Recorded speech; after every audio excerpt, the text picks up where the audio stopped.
আমি গিয়েছিলাম এক আত্মীয়ের বাসায় ঢোকার পর সব স্বাভাবিক রইল। গিয়েছিলাম আমি, বাবা, আম্মু, ছোট ভাই এবং আমার সাথে গিয়েছিল একজন খালাতো ভাই।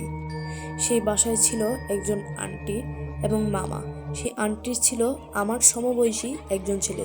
সেই ছেলেটা অনেক ফ্রেন্ডলি, আমাদের সাথে অনেকক্ষণ গল্প করে। সে বিকালে আমাদের সাথে খেলতেও যায়, কিন্তু ছেলেটা একটু অ্যাবনর্মাল। সারাদিন বেশ ভালোই কাটলো, কিন্তু আসল ঘটনা ঘটলো রাতের বেলায়। রাতে খাওয়া দাওয়ার পর আমি ডিসিশন নিলাম আমি, ওই ছেলেটি এবং শাফিন একসাথে ঘুমাবো। লাইট অফ হওয়ার পর সেই ছেলেটি গভীর ঘুমে ঘুমিয়ে যায়। এর কিছুক্ষণ পর আমি একটি হাঁটার শব্দ শুনি।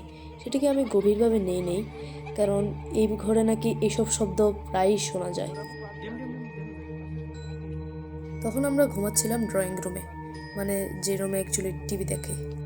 এই সময় আমি এবং শাফিন মেইন ডোর থেকে নক নক সাউন্ড পাই। আমি এবং শাফিন অনেক ভয় পেয়েছিলাম, কিন্তু শাফিন সাহস করে উঠেই যায় এবং লুকিং গ্লাস দিয়ে দেখে একজন বোরকা পরা মহিলা। সে ভয়ে কাঁপে। সে ব্যাপারটি আমাকে খুলে বলে এবং আমি তাকে সান্ত্বনা দিলাম। তখন আমরা বুঝতে পারলাম রান্নাঘরে কেউ প্রবেশ করেছে এবং হাঁড়ি পাতিল নাড়ানোর সাউন্ড করছে। এতে শাফিন ভয়ে শুয়ে যায়। আমি সাহস করে উঠে ওয়াশরুমের দিকে যাচ্ছিলাম। তখন আমি এক পলকের জন্য সেই বোরকা পরা মহিলাটাকে দেখতে পাই। এতে আমি এত পরিমাণ ভয় পেয়ে যাই। আমি তখন সেটি শাফিনকে জানানোর জন্য আসি, কিন্তু তখন দেখি শাফিন বিছানায় নাই। তখন আমি ভাবি শাফিন হয়তো অন্য ওয়াশরুমে গিয়েছে। তাই আমি শুয়ে শাফিনের জন্য ওয়েট করতে থাকি।